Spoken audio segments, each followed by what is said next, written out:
Good afternoon. Welcome to our second lecture in our lecture series this year for the Fairbanks Center for Medical Ethics. I am Robin Axel Adams, the manager of the Fairbanks Center, and we are so glad that you are joining us remotely for today's lecture. Before we begin, I just want to make you aware of a couple of things that you can see there on your screen about our unit-based ethics facilitator training. If anyone would like to sign up for that, the deadline to submit application is October 10th. And we are still doing our conference again next year. We are going to be having it in February 12th, and registrations will be opening mid-November. If you would like to submit an idea for something that you would like to do at the conference, you can also contact us at fairbankscenter.org and we'll help you get connected there. So a few preliminaries about our lecture today. We appreciate your understanding if there's any technological issues that happen, because as we know, technology rarely works perfectly every time. It is being recorded and it will be available at our website, fairbankscenter.org, within the next week. The recordings will be eligible for continuing education for 30 days and for CME for the next 12 months. We encourage you to please pass this along, this link along to your colleagues. Tomorrow, you will receive a link for an evaluation for CE and CME at the email address that you used when you registered for this webinar. Please go ahead and fill out that evaluation, even if you don't need the credit, because this helps us track our virtual attendance. And it also allows you to provide feedback and comments on the lecture. So during this lecture, the question and answer box will be available for you to post questions. You will not be able to unmute yourself. We will not be responding to most of the questions until the end of the presentation when Dr. Tucker Edmonds is ready to respond to those questions. And then she has no, I need to also say that she has no relevant financial conflicts of interest to disclose. So now let's get to the lecture while I introduce Dr. Brownsyne Tucker Edmonds. So Dr. Tucker Edmonds is an associate professor in the Department of Obstetrics and Gynecology at Indiana University School of Medicine. She's originally from Atlanta, Georgia, where she received her undergraduate degree in community health and African American studies at Brown University. She went on to receive her medical degree from Brown Medical School and concurrently completed a master's in public health at the Harvard School of Public Health with a concentration in quantitative methods. Dr. Tucker Edmonds trained in obstetrics and gynecology at Duke University Medical Center, where she served as administrative chief resident in her final year. She then entered the Robert Wood Johnson Foundation Clinical Scholars Program Fellowship at the University of Pennsylvania, where she received health services research training and a master's in health policy research. She went on to join the faculty of the IU School of Medicine, where she completed an ethics fellowship through our ethics center, the IU Health Fairbanks Center for Medical Ethics. Dr. Tucker Edmonds' research interests are in patient-provider communication and shared decision-making in reproductive healthcare. She aims to understand the impact of race, class, and culture on patient preferences and risk perceptions, physician decision-making and counseling, and ultimately variations in treatment provisions and services delivery. Her work currently focuses on communication and decision-making in the management of periviable deliveries when end-of-life decisions are made at the very beginning of life. Dr. Tucker Edmonds utilizes quantitative and qualitative methodologies to explore these areas of research. And her research has been funded by the Robert Wood Johnson Foundation, the Amos Medical Faculty Development Award Program, the National Institute of Child Health and Human Development, and she is currently supported by the Greenwald Faculty Scholars Award.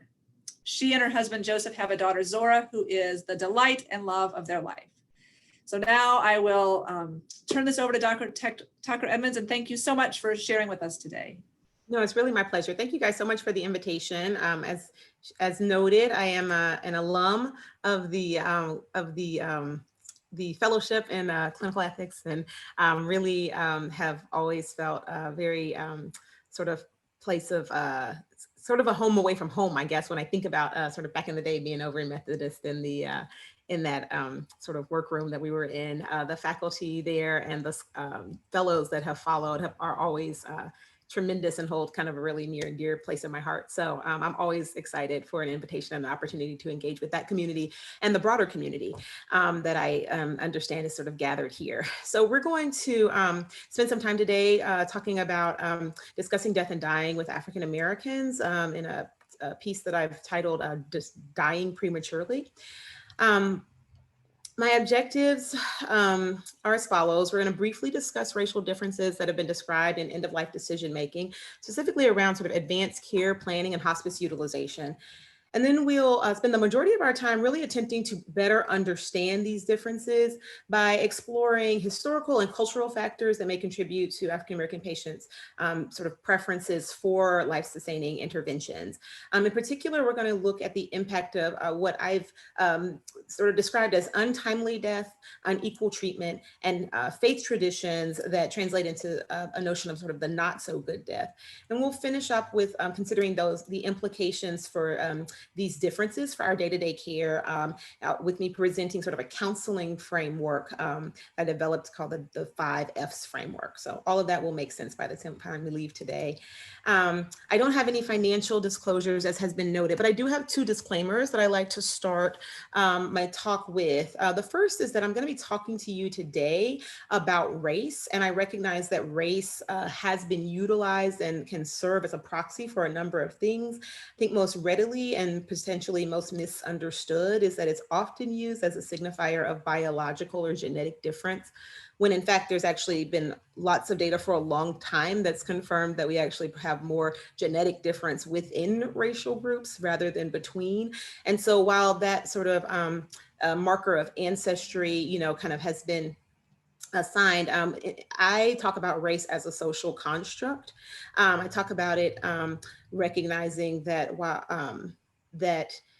really it's more often a marker of the of structural racism, or sort of potentially a shared experience of kind of a racialized identity.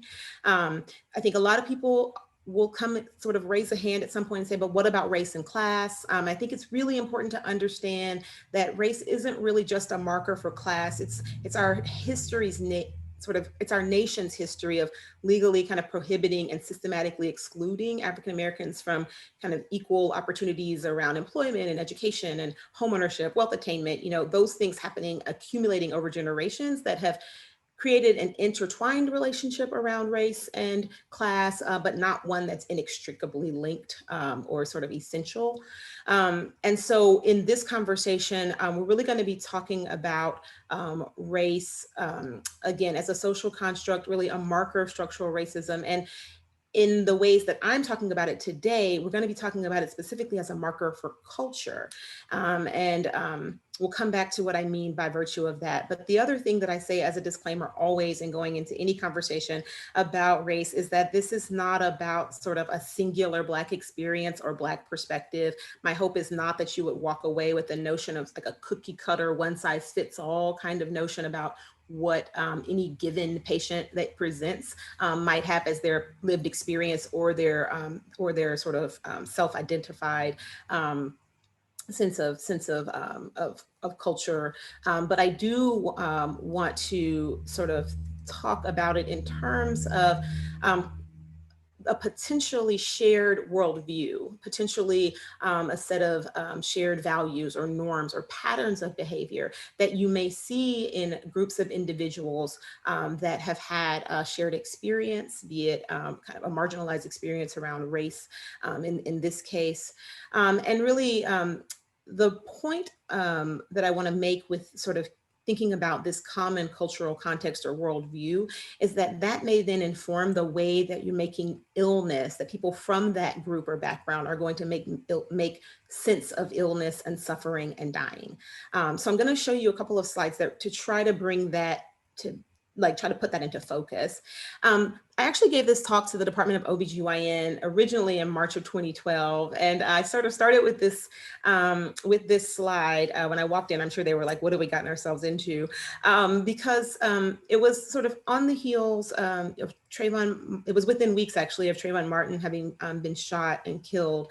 And of course, this is sort of a racialized kind of hotbed, a little bit of a polarizing topic, but I had seen this particular image and it was one that I saw like multiple times posted on my Facebook, on my news feed. And it's, you know, it's speaks to, you know, Michael Vick, who I'm from Atlanta. So he was formerly a Falcon. He's a football player, played for the Eagles at one point, and he had been sentenced to 23 months in prison for his affiliation with a group of folks for dogfighting.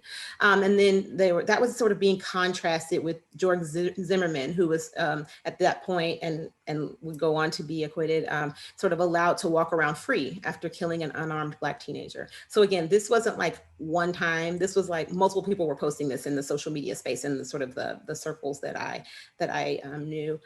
And then you fast forward 2 years, and again, this same kind of thing comes forward where there's this sort of notion, okay, Mike Brown, he was shot in Ferguson. This is 2014. And I was seeing, again, these juxtaposed images, and they're really alluding to this irony, right? That there's this teenager in Florida who just got sentenced to 23 years in prison for shooting and killing a retired police dog.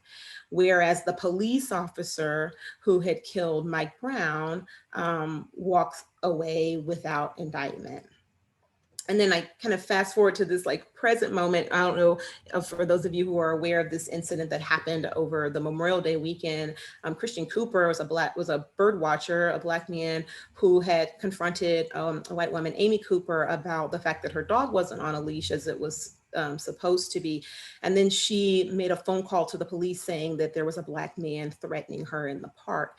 And there was a lot of media attention around this, around sort of this weaponizing the call of the police. But I recall again in sort of my news feed and the sort of what I was seeing was this idea that like, that people were more concerned, many more outraged at sort of her treatment of her dog in that moment than actually what was going on with this, and the threat of this Black man's sort of life and well-being. And so there was this notion ultimately that maybe the dog got somehow like more justice than the Black man. And so I want you to, I'm going to stop there because I'm not trying to, I know you're probably like, what do your friends have against dogs? And that's actually not the point at all. The point is that there is, at least in this space, and this is really kind of pervasive, kind of a prevalent worldview that the lives of Black people are actually less valued in our society than that of like pets, right? Than animals, than a dog, right?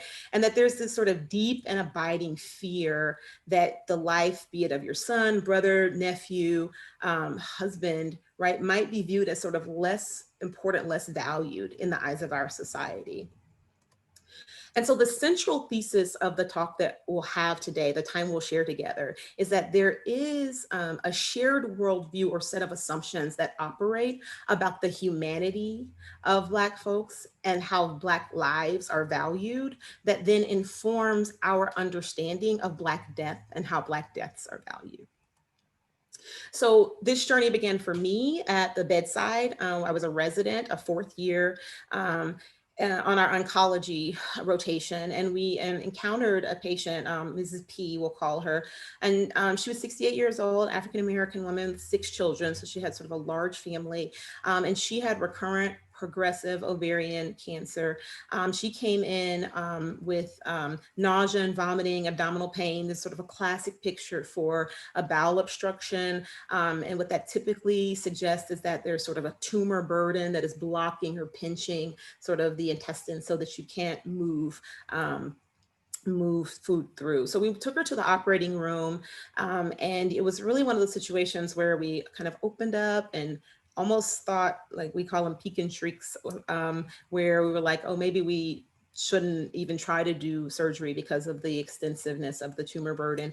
But for the purposes of kind of palliation almost, or to make her more comfortable, we went ahead and did some small bowel resections, put in a tube, a G tube, a gastric tube to try to kind of allow for her to be able to provide some nutrition down the line.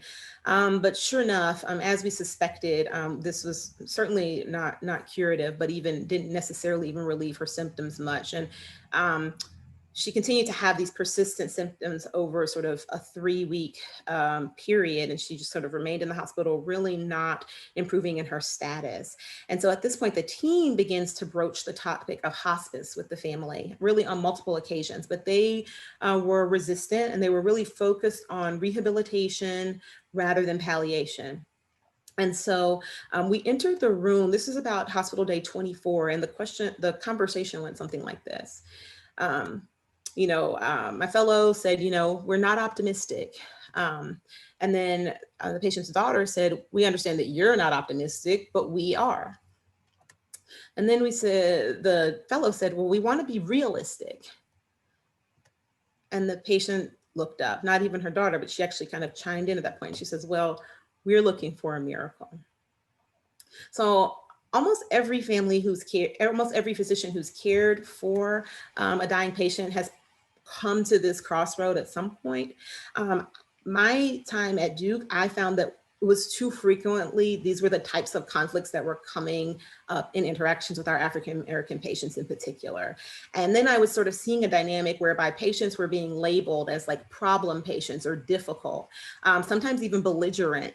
And the medical team would get frustrated with this notion that the patients were just sort of unwilling to face the facts. So our task today and kind of what I set out to do was to try to present maybe a different set of perspectives or facts that the patients may be accounting for or considering when these types of conflicts arise, hoping that better understanding within the medical community might help us to move beyond this type of impasse.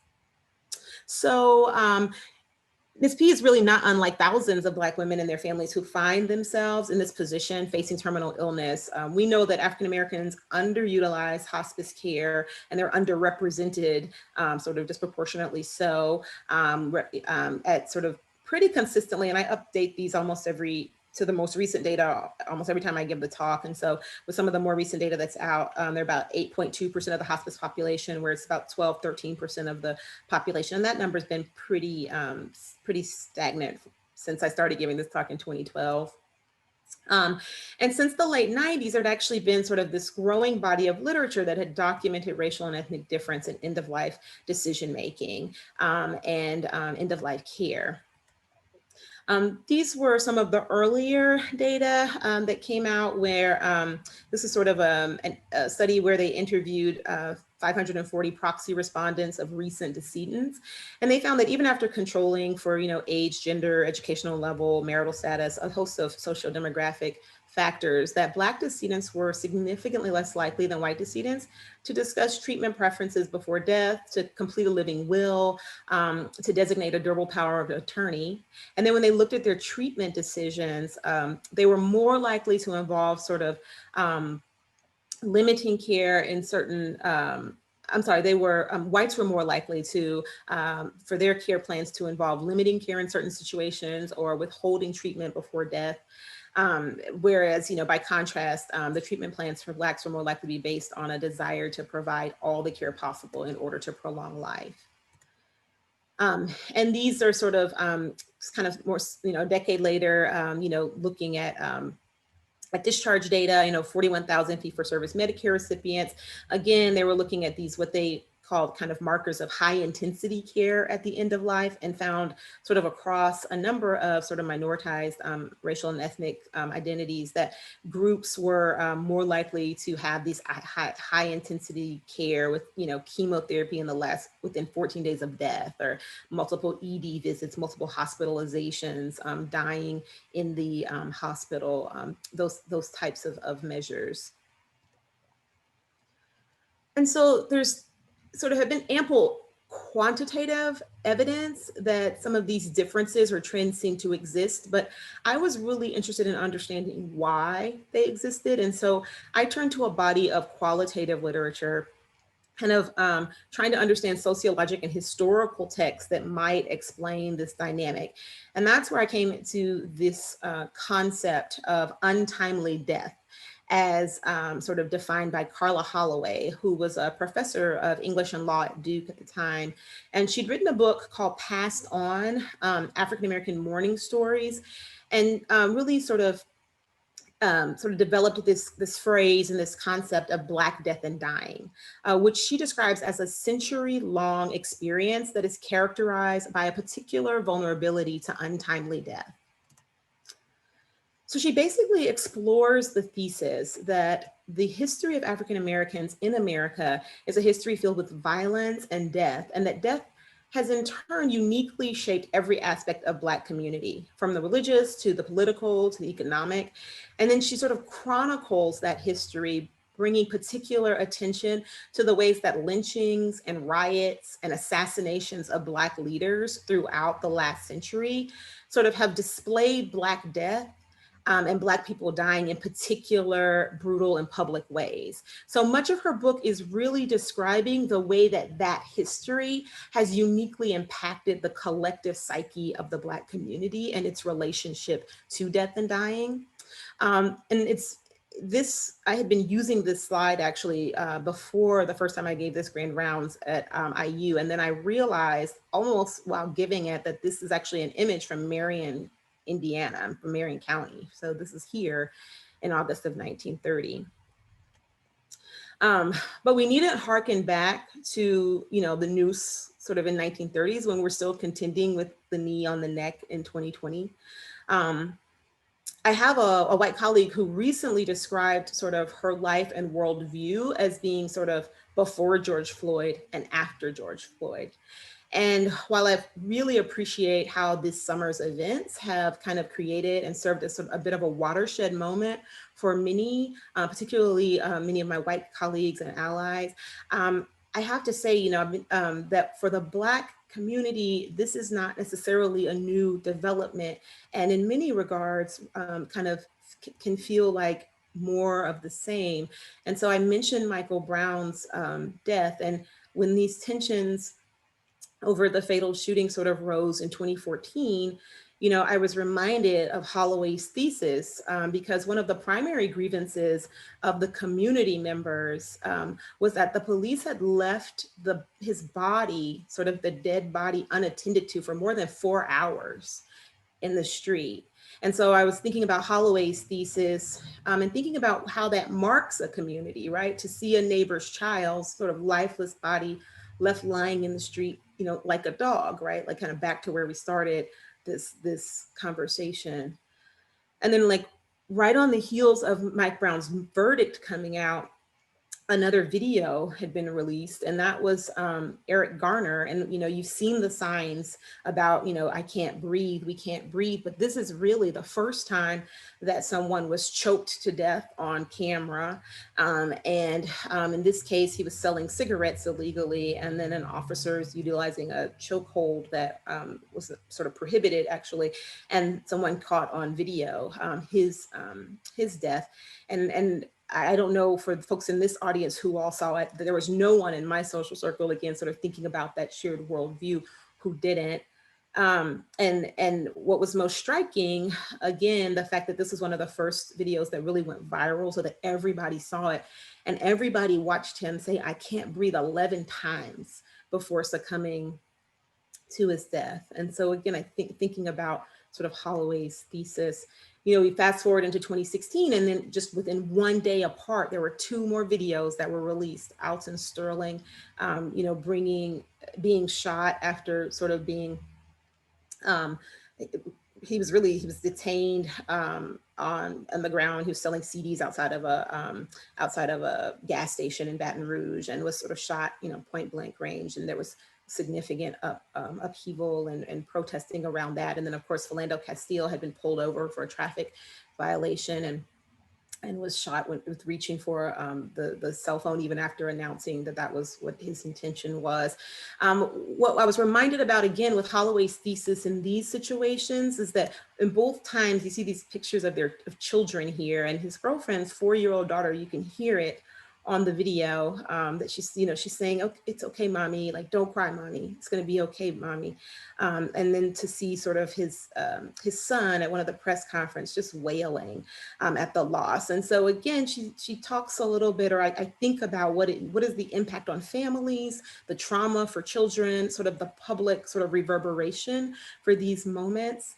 And Walter Scott was a gentleman who was trying to evade, I guess, the police arrest, and was running away and was shot in the back. down in South Carolina, and it was caught on video, and it was played. This actually got more like mainstream media attention, not just the viral spread in certain sort of social networks, but it was played on CNN. I remember being in the airport and seeing it sort of nonstop coverage, playing the loop over and over. And Brittany Cooper's words really resonated for me and echoed Holloway's thesis, because she said there is no collective sense that being inundated with video and imagery of these racialized murders of Black men by the police might traumatize and re-traumatize Black people who have yet another body to add to a pile of bodies. Black death has become a cultural spectacle. So to understand Holloway's description of Black death and dying is to understand that these are not only public and violent deaths, but they are also untimely and premature. In the present era, African Americans continue to die, prematurely, so to speak. We know that there are persistent gaps, even while closing, between the life expectancy of Black men, Black women, as compared to their white counterparts. We know that infant mortality in the Black community dwarfs that of basically all other communities. We know that it's been I'm an OBGYN, and it's been in the media a lot lately. The fact that ours is the only rising maternal mortality rate in the sort of first world of space, and that the maternal mortality rate for Black women is 3 to 4 times that of their white counterparts. And then, of course, in this sort of present moment, we find these COVID death disparities. These are data from like April, like when sort of there was first sort of being identified the disproportionate burden of death among minoritized communities. In this case, these were Black death disparities that were initially reported. We still don't have national data because there's been sort of a decision that was not data we were going to kind of systematically and universally collect. But these Black death disparities unveiled what we who study and live sort of inequity long have known to be true, that the system of structural racism has rendered Black bodies exposed and vulnerable to premature and preventable death. And so Holloway's notion of untimely death is especially resonant, right, in this COVID era. And the contribution of this unequal distribution of resources and access to care are considerable. This is a quote from the Institute of Medicine's 2003 report, saying that the racial and ethnic minority Americans are less likely to receive even routine procedures and tend to receive a lower quality of healthcare than non-minorities, even when access-related factors such as insurance and age, severity of symptom of conditions are comparable. And so there's a part of me every single time I put this talk together that sort of has queries, why bother going through all of these statistics, through all of these deaths? And every year I can add to this litany. And I always wonder, should I cut it back? I recognize it feels redundant, but I need to impart to my audience that sense that it kind of feels depressing, right? Like downright oppressive. It's important to impart this sense of sort of looming kind of gloom and doom that comes with these messages, right? That the face of morbidity and mortality is Black. And so I think about Holloway's point that whether sort of individual folks out in the community living their lives are able to enumerate these statistics, whether or not that's the case, the reality is that death and dying have a felt presence just in the everyday life of Black folks. And this phenomenon of sort of dying prematurely that Holloway describes, it's not just, doesn't just create a unique relationship to death and dying, but it also kind of links directly to concerns about unequal treatment, right? And so this early part of the talk is kind of focused on the criminal justice system and these public killings, but the reality is that the healthcare system, we also have blood on our hands. This is a quote by Vanessa Campbell from her work. She says, "It has come to symbolize racism in medicine, misconduct in human research, the arrogance of physicians, and government abuse of Black people." And she wrote this in Under the Shadow of Tuskegee, American African Americans in healthcare. So this is a piece from 1997. Sadly, I think much of her conclusions still hold. I suspect in an audience interested in ethics that the Tuskegee syphilis study is not is well known in this group. It's certainly the most probably infamous and well publicized example, but of kind of research violations of research ethics and human rights sort of targeted at the African American population. But I think what's important about sort of Gamble's thesis is that it really left a legacy and a shadow that really rippled beyond sort of the men impacted by the study, right? Thinking about their families, thinking about, wives contracting disease, babies born, and then thinking about sort of this enduring legacy that we kind of haven't been able to shake even across the decades with regards to the resultant fear and mistrust of the healthcare system and the research efforts among the larger Black community. Tuskegee, again, is most widely publicized, but it's really not, it certainly wasn't the first of the offenses. And in my field, in obstetrics and gynecology, there's been increased sort of vocal opposition and concern to regarding the practices of Marion Sims, who is Don, the father of modern gynecology. He, dating back to antebellum times, slaves and freed Blacks were commonly used for experimentation with no, obviously, legal rights to refuse participation or defend themselves. And so Sims has sort of come under a lot of scrutiny because he perfected one particular, many of his procedures, but one particular, the vesicovaginal fistula repair, performing more than 30 operations on 3 enslaved women, Anarcha, Betsy, and Lucy, who were not anesthetized, no anesthesia in undergoing this, these experiments. And once it was perfected and sort of utilized to repair predominantly sort of white women's vesicovaginal fistulas, those were procedures that were performed under anesthesia. And so, here again, we see how sort of the benefits of medical research are rendered as opposed to where the, who the subjects that bear the burdens of those, of that experimentation. And then I have to comment on eugenics here, again, painting this picture and providing context, and also sort of highlighting what has happened in our own backyard and our own history. Really, I don't know how many of you are aware that the eugenics movement was really birthed in Indiana. The first published record of compulsory sterilization was from Dr. Harry Sharp, and it was sort of out of work that was being done in the Indiana School for Feeble-Minded Youth. And these were, in this work, they called for sterilization laws, which then began to be passed and kind of spread like wildfire across our nation, and would sort of set the framework really for what would be done sort of with Nazi Germany and kind of globally of the eugenics movement that would spread.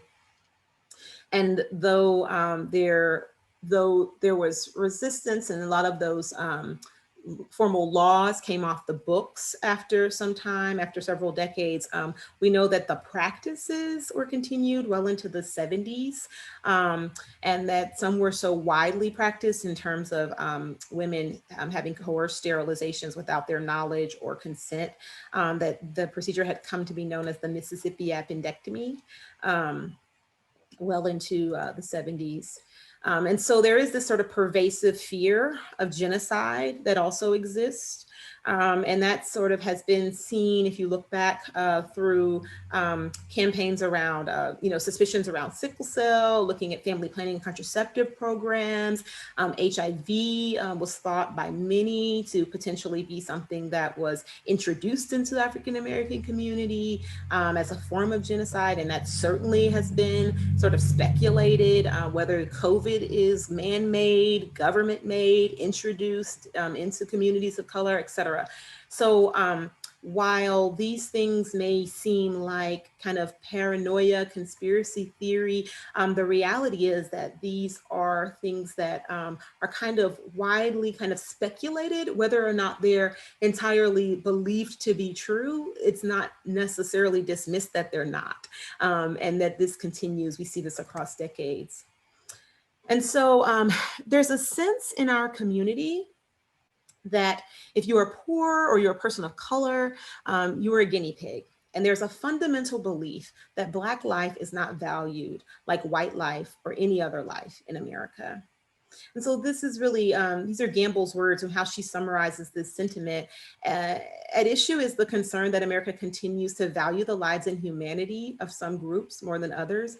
And again, it's not just a sense of paranoia, because there's this well-documented historical record to support the notion.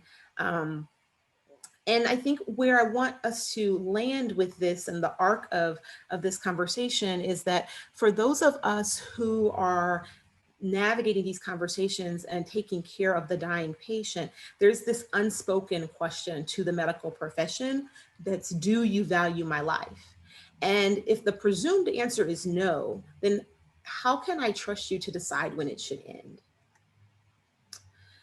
And so Karen Bullock, in a qualitative study of participants in North Carolina, had some of the participants stating that we've seen too many people mistreated by doctors and nurses and just don't believe all this stuff they're telling us about a good death. If they don't treat you good when you're getting around well, why would they honor and respect you when you are on your last leg and dying? So this comment brings me to my third and final point, sort of in this contextual analysis. It's what I describe as the not so good death. And this really describes some divergent perspectives. If you look at the last few decades, I think the medical community has really come to embrace this notion of a good death. And that is sort of a set of kind of distilled key principles that were developed around the 2000 or so, largely out of sort of qualitative work that was done in Western European studies. And a lot of the work or these notions around a good death really emphasize the importance of accepting death, maximizing autonomy, minimizing pain and suffering. And I would argue, and others have as well, that these principles stand in conflict with some central tenets of African-American faith traditions. In particular, religious faith in many African-American communities has served as a means to cope with and overcome adversity. And so the notion of sort of lying down and accepting death, as opposed to sort of trusting God and pressing forward in the face of that adversity, is really a bit of a departure from this notion about how we should approach death with a sense of acceptance. Furthermore, there's obviously, this is another struggle to fight and overcome, but also God is in control and ultimately gets to determine the timing, right? And, that this belief around divine intervention and the benefits of providing sort of time and opportunity for sort of the power of prayer to have effect, really kind of, again, provide sort of a divergent set of perspectives. And finally, I want to really sort of explore a little bit more this notion about suffering, that somehow pain and suffering being unnatural, as opposed to the lived experience, that pain and suffering is sort of a normal part of life, and that I guess pain isn't the worst kind of suffering that one could endure. And some of those themes came out again in Bullock's work when she was saying that, she had participants saying that we're all going to suffer at some point. Jesus suffered. I don't know anybody who's not suffered in one way or another. And then another saying that suffering to me is when you can't put food on the table to feed your family or pay your bills. Having pain in my leg or my back is not necessarily suffering. And so we land at this odd and somewhat humorous contradiction, right? Everybody wants to go to heaven, but nobody wants to die. What it really points to, though, is sort of a tension between death as sort of this like welcomed friend, and decedent sort of returning to a spiritual home, versus death as a struggle to overcome, and really as another example of injustice and inequity that has to be resisted. And that's sort of an ever-present dynamic that influences sort of African-American, or that might influence African-American attitudes and decisions around death and dying. So Reverend Jackson sort of completes that thought saying that it's not so much the act of dying itself, but the things that are surrounding death: injustice, poverty, mistreatment, and evil. There's a sense that we won't be stopped by those things. Our somehow theology, somehow, some way, we will get through this. And so I'm going to return us back now to Mrs. P to close out. And when we left, things weren't looking so hot for the team. There was tension that was rising, and we'd sort of reached this point of a potential standstill and, sort of this negotiation. And at this point, my fellow made this comment, and it would really serve as sort of the spark that would lead to sort of this research and this work, and sort of be the foundation of this sort of 5 F's framework that I'll share with you. But Corey said, we're not optimistic, but we're always hopeful. And I can hear it like he said it yesterday, because I remember sort of visibly seeing the countenance of her daughter shift. And there was sort of a recognition of, it seemed like I sort of feeling seen and heard and taken seriously. And so there was a simple reply in terms of a thank you, but I feel like it shifted the entire dynamic moving forward. And so, like I said, that became sort of the first F of a 5 in a framework that I sort of encourage. And it starts with encouraging faith. It then goes into addressing fears, avoiding futility, and considering finances, and involving families. And so with regard to encouraging faith, I think that there are a lot of folks who feel like that's a little bit beyond their comfort zone. But again, thinking about teams, I'm doing research right now with our chaplain colleagues, and thinking about sort of the resources that you have to support people in their spiritual care, and to be able to hope alongside of a patient. I think that that is something that patients in this setting, I would argue in all settings, find invaluable, and can really shift the tone of the interaction in our relationships.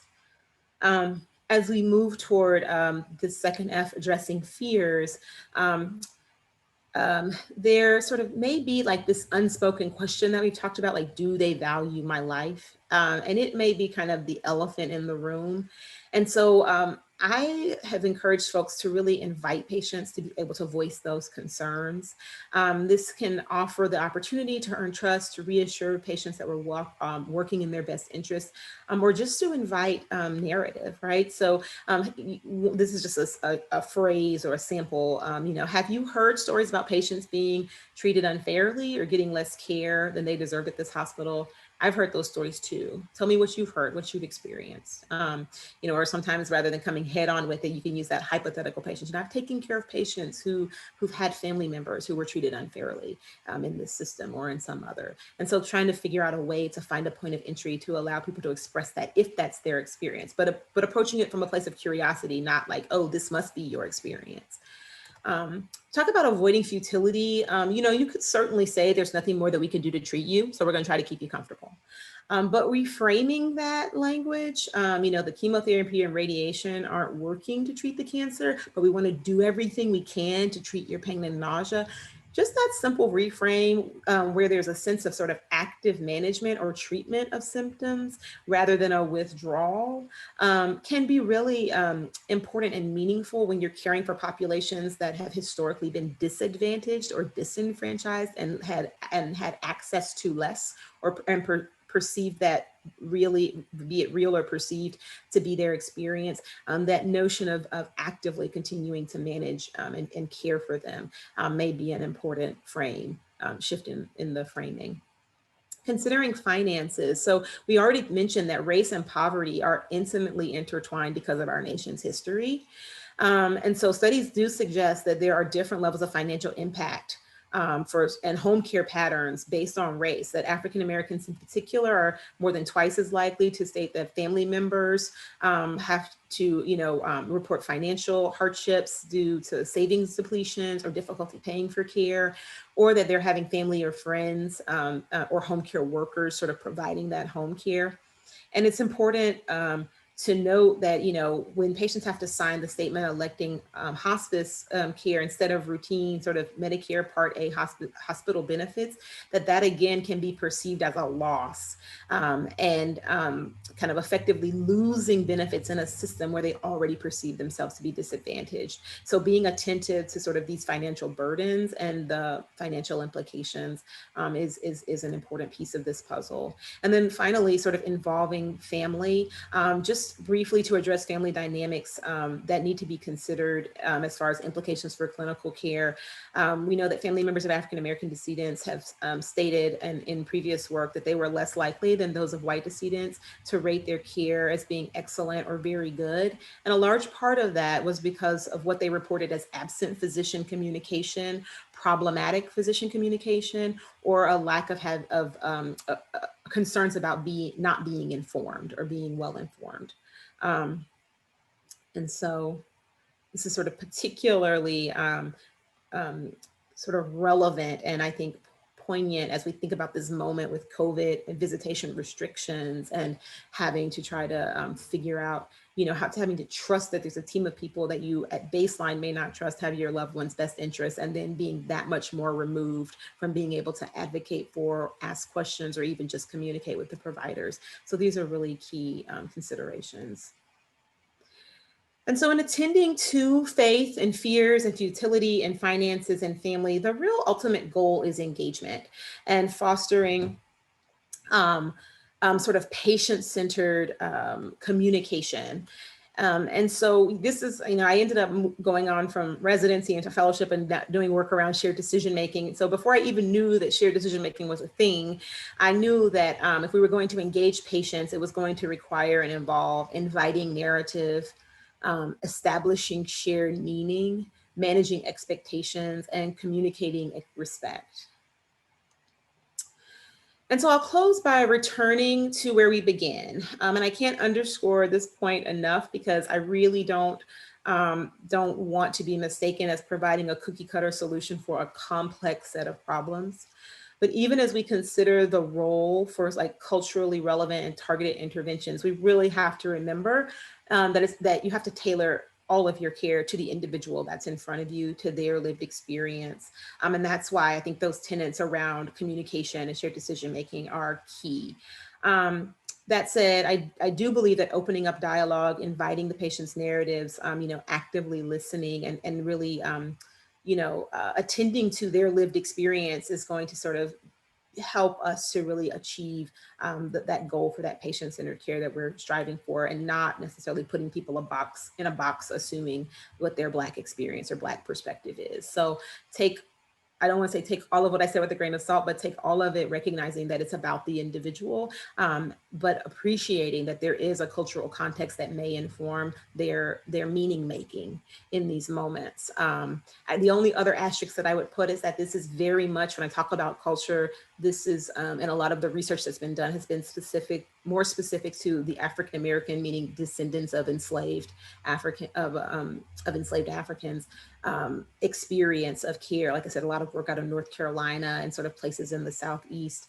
Whereas, an experience from sort of a recent immigrant or even a first generation sort of immigrant experience might be really different. So again, I can't underscore this point enough. Even while I think that there's value to this analysis, I want to make sure that it's not misunderstood or misapplied. I'll close here with just what I think is sort of a poignant reflection from Marian Wright Edelman, who's president of the Children's Defense Fund. She says, every parent raising Black sons knows the dilemma: deciding how soon to have the talk, choosing the words to explain to your beautiful child that there are some people who will never like or trust him just because of who he is, training him how to walk, what to say, and how to act so he won't seem like a threat, teaching him that the burden of deflating stereotypes will always fall on him. And while that isn't fair, in some cases, it may be the only way to keep him safe and alive.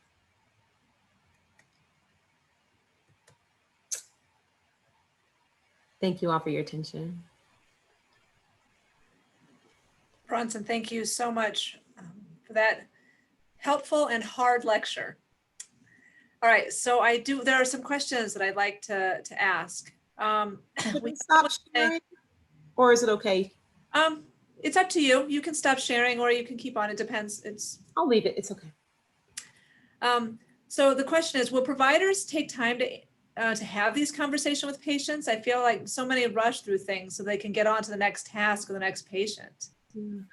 I think, so I study shared decision making in a host of settings, and I think that that's always the concern. And so there's two answers I typically give to the time constraint concern. This is an end of life setting, and so I think that especially sort of palliative care, hospice medicine, I was recently giving this lecture to those folks who are really kind of experts in advanced communication skills, or that's the skill building that they're doing. And so I think that there are spaces where people are taking more time. There's still lots of work that can be done, but I think at the end of life, more of our standard of care around sort of family meetings and doing more deliberation in this space is becoming the standard of care. And so it's my hope that providers will take this time.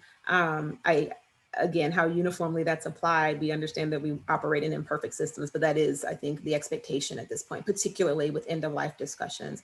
In other settings where like around, let's just say contraceptive decision making or something like that, the case that I've tried to make around centering patients and inviting patient perspectives and sort of really looking for partnership in these decisions is that oftentimes addressing sort of that sense of the patient's perspectives, goals, concerns, fears, like doing that work up front can actually save you a lot of time for going through your whole long spiel of options, none of which they're trying to hear or interested in at all. And so I think that sometimes there is the opportunity to start with what the patient's interests and goals are, what their lived experience, what are they bringing to the table. That can actually sometimes potentially save time, because then you can start to do that bridging work of the ways that their goals, their needs, their concerns can be bridged to a treatment plan that actually serves them well. So I would say that the time piece, while it looms large in everyone's mind, is actually probably not as critical of a factor as many people worry with regard to being able to do this work well. I also know just from things I've been reading that the trust that you build when you have those conversations then pays off down the road too. Absolutely, yeah. We have a couple of questions that are kind of connected. It's really about how to, if you can think about examples or approaches about families about advanced directives and code status. Mm-hmm. I'm trying to kind of combine a couple questions here, but they really sort of think about how do we help families think about advanced directives? Yeah, the question, I've been thinking about it right now, even with sort of COVID, which is a little bit different and unusual in some regard, because so many young people, because it's an acute kind of a thing, right? It's not something that's sort of a chronic and progressive course where people are potentially knowing that they might be facing kind of end of life or, code status kinds of concerns. That said, we're in the middle of a pandemic. So it would seem that this would be a moment when that might need to be kind of on people's minds, like the what if and what would I want and desire. So I don't know, I haven't been in that particular literature recently, but it does strike me that there may be some opportunities. Where I've historically looked at that has been more kind of with end of life, terminal kinds of diagnoses and things. And that tends to be even trying to push oncologists and folks even in the primary care sphere to trying to broach these conversations earlier upstream so that it doesn't feel so threatening and there's not so much sort of fear surrounding it in the moment of sort of a diagnosis or as disease is progressing. So yeah, I think that there are not, I think that like I said, there's data to suggest that it's not oftentimes desired, and sometimes because of a sense of like mistrust, frankly, sometimes because of like faith traditions and other things that I've noted. But again, it doesn't mean that we shouldn't be trying to broach the conversations and then being open to there maybe being some resistance, or it's just like anything else when we talk about motivational interviewing or those kind of rolling with resistance, that like it might be something where maybe not today, but you plant a seed and then sort of the next provider that kind of tries to raise it, or now we've got a pandemic, maybe it's another thing to give consideration to. I think we have to take those opportunities to try to like plant seeds and then kind of move with people based on where they are in their sort of decision-making process. I don't know, it's not a satisfactory answer, but it's kind of I'll tell you very honestly, I haven't been able to figure this out with my own parents. So, so it's a real challenge, but not one that we can shy away from, because I think it's the right thing to do. Thank you. So here's one that says, I'm an immigrant. I'm a Brown physician myself, and I wonder how African-American patients view other minority physicians when it comes to establishing rapport. So there's some reasonably good data that concordance, that sort of racial ethnic concordance sort of enhances or improves some of the communication dynamics. There's actually some new data about even just communication aside, the care of newborns, NICU babies doing better when they're cared for. I'll say Black babies in NICUs doing better when they're cared for by Black neonatologists. So there are those racial concordance data out there. If you're talking about sort of other minoritized or sort of ethnicities and races, I don't know that there's as much data. This is an area, because by definition, folks are underrepresented, that it's oftentimes hard to look at those variables around concordance when you're doing these studies around sort of communication and caretaking. And so there's not, I don't want to present it to suggest that there's a huge body of literature, because it's actually quite challenging sometimes to get at. But there are some data that sort of argue for some value there, which I think, sort of speaks back to some of the needs for us to continue to be mindful about representational sort of diversity in our workforces, and continuing to try to ensure that we have, broad aspects of diversity represented among our caregivers and physicians. There are so many great questions here. Considering the sense of mistrust of the medical care team, et cetera, what has been your experience regarding African-American families making other end-of-life decisions, such as organ donation opportunities? Yeah, so there are similar, I think, similarities in that sort of underrepresented and more mistrustful. There's certainly kind of anecdotal, I'll say urban myths, but again, I don't want to minimize the reality of people's concern, like the validity of people's concerns about value of life. And so, but certainly people talk about, oh, you don't, I mean, I will say again, I'm from the South. And so I have parents who grew up under Jim Crow. My mom was like, you don't want to be an organ donor. They'll let you die to take your organs for somebody else to use them. And that's not, she has a master's. Like, these aren't people who are like not educated. This is about a lived experience of people not treating Black people with fully human. And so I think that that those concerns have implications across the board when we look at recruitment. Right now there's a huge conversation about what's going to do. We've got disproportionate rates of COVID, disproportionately killing Black and brown folks, and yet the likelihood of folks lining up to receive this vaccine once it's pushed through, and there's so much mistrust at every level about anything coming out from this government, from any, of science. I mean, where we're at right now, the whole backdrop, like it's a really a perfect storm. And so unfortunately, the legacy, and that is, part of why I spend so much time trying to develop that analysis for you in this talk. It's really deeply entrenched and well-reasoned, actually, the levels of concern about the value and trustworthiness, the value of Black lives and the trustworthiness of these institutions in caring for them.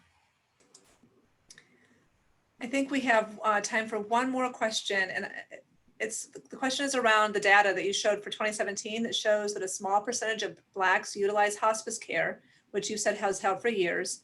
Has anyone looked at the whys? Is it access? Is it lack of trust, not understanding what hospice is, more trust in their faith? It may be all of the above. I don't think that I've seen sort of an analysis where anybody can give you sort of the sense, how much you can attribute to each of those, or if there's any, just some conjoint analyses, where you can look like importance factors or whatever, and maybe there's opportunity for that. But I haven't seen those kinds of designs to really try to quantify what contributes. I think part of this effort, kind of moving away from the quantitative to really look at some of the qualitative sources, would suggest that it's likely all of those factors are contributing. I think it's actually a space that's ripe for more inquiry. There was sort of a lot of description, which has sort of been the history, I think, of disparities. Research and literature is that there was a lot of describing for a long time about difference and disparity, but not necessarily a lot of mechanistic kind of understanding about what drove things. And that was actually one of the early things that kind of pulled me into this space when we, how do we understand the different levels, institutional and interpersonal, individual, that are potentially driving some of these areas of inequity. And when, and if in the shared decision-making space, maybe not in this space, but when it's driven by preference, do we understand it as inequity, or do we understand it as appropriate variation? And so I think those are all questions that are still ripe for exploration.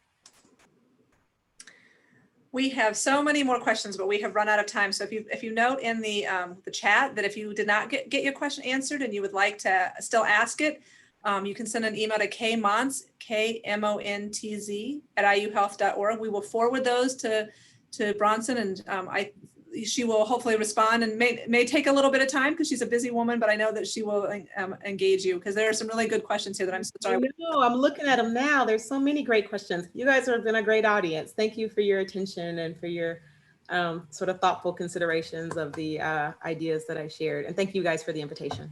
Yeah, so we'll see everybody again in November when we talk about pain. Thanks. Bye-bye.